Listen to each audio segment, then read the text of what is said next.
தமிழக வெற்றிக் கழக தலைவர் விஜயை இனி புரட்சி தளபதி என்று அழைக்க வேண்டும் என்றும் அவரது கல்விச் சேவையில் விஜயகாந்தை பார்ப்பதாகவும் மாமல்லபுரத்தில் தாவேக சார்பில் நடைபெற்ற கல்வி விருது வழங்கும் விழாவில் தேமுதிக நிர்வாகி ஒருவர் தெரிவித்தார்.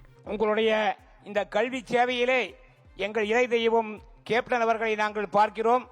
எங்கள் கேப்டனின் இந்த செந்தூர பாண்டி என்றைக்குமே இதுபோல பல சேவைகளை செய்து மக்கள் மனதிலே நீங்கா இடம்பெற வேண்டும். திரையிலே ஒருவிரல் புரட்சி செய்த தளபதி இப்போ நிஜத்திலே அந்த ஒருவிரல் புரட்சியை செய்ய வந்திருக்கின்ற புரட்சி தளபதி. தாவேக நிர்வாகிகள் எல்லோருமே இனி அந்த புரட்சி தளபதி என்ற அடைமொழியோடு போட்டால் அதை படிக்கிறதுக்கு கேட்கறதுக்கு பார்க்கறதுக்கு சந்தோஷமா இருக்கும். குஜராத் விமான விபத்து மனதை பதறச் செய்வதாகவும் அடுத்த நொடி நிச்சயமில்லாத வாழ்க்கை என்றும் தமிழக வெற்றிக் கழக தலைவர் விஜய் உருக்கத்துடன் தெரிவித்தார். தமிழக வெற்றிக் கழகம் சார்பில் 3ஆம் கட்டமாக நடைபெற்ற கல்வி விருது வழங்கும் விழா மாமல்லபுரத்தில் உள்ள தனியார் நட்சத்திர விடுதியில் நடைபெற்றது. இதில் பேசிய விஜய் குஜராத் விமான விபத்தின் புகைப்படங்கள் மற்றும் வீடியோக்களை பார்த்தபோது மனது பதறுவதாகவும் அடுத்த நொடி நிச்சயமில்லாத வாழ்க்கை என்றும் தெரிவித்தார். இந்த சந்தர்ப்பத்தில் பேச்சை மட்டும் குறைத்துக் கொள்ளலாம் என நினைப்பதாக விஜய் குறிப்பிட்டார். நேத்து குஜராத்தில் ஒரு மிகப்பெரிய ரொம்ப சோகமான ஒரு இன்சிடெண்ட், ஒரு ஆக்சிடென்ட் ஒன்று நடந்தது. ஒரு ஃப்ளைட் கிராஷ். சில வீடியோஸ், சில ஃபுட்டேஜஸ், சில அந்த ஃபோட்டோஸ்லாம் பார்க்கும்போது உண்மையிலேயே மனசுக்கு ரொம்ப மனசை பதறுது. அடுத்த நொடி நிச்சயமில்லாத வாழ்க்கை.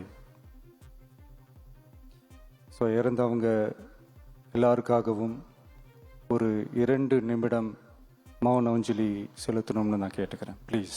இந்த சந்தர்ப்பத்தில் யாரும் தவறாக எடுத்துக்க வேணாம், பேச்சை மட்டும் கொஞ்சம் கம்மி பண்ணிக்கலாம்னு நினைக்கிறேன். இதையடுத்து அகமதாபாத் விமான விபத்தில் உயிரிழந்தவர்களுக்கு 2 நிமிடம் மௌன அஞ்சலி செலுத்தப்பட்டது. தொடர்ந்து தமிழகம் மற்றும் புதுச்சேரியைச் சேர்ந்த 306 மாணவ மாணவிகளுக்கு தமிழக வெற்றிக் கழக தலைவர் விஜய் ஊக்கத்தொகை வழங்கி கௌரவித்தார். கல்வி விருது பெற்ற மாணவர் மற்றும் பெற்றோர் பேசியபோது குறுக்கிட்ட விஜய் 2026 தேர்தல் குறித்தோ தன்னை இளைய காமராஜர் என்றோ யாரும் அழைக்க வேண்டாம் என்று கேட்டுக்கொண்டார்.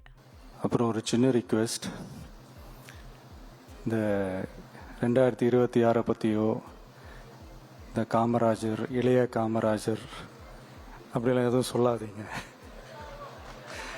நீங்கள் உங்களுடைய டீச்சர்ஸ், உங்கள் ஸ்கூலை பற்றி பேசுங்க, மற்ற விஷயங்கள் பேசுங்க. தயவு செஞ்சு இந்த மாதிரிலாம் எதுவும் பேசாதீங்க.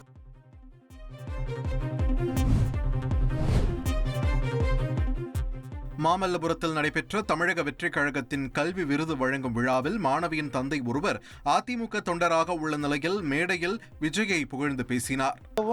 மதிப்பெண் பெற்றிருந்தால இளைய தளபதி மாண்புமிகு வருங்கால முதலமைச்சர் இளைய தளபதி விஜயண்ணா அவர்களை பார்த்த மாதிரி எனக்கு இதை விட சந்தோஷம் எனக்கு வேற எதுவுமே இல்லை.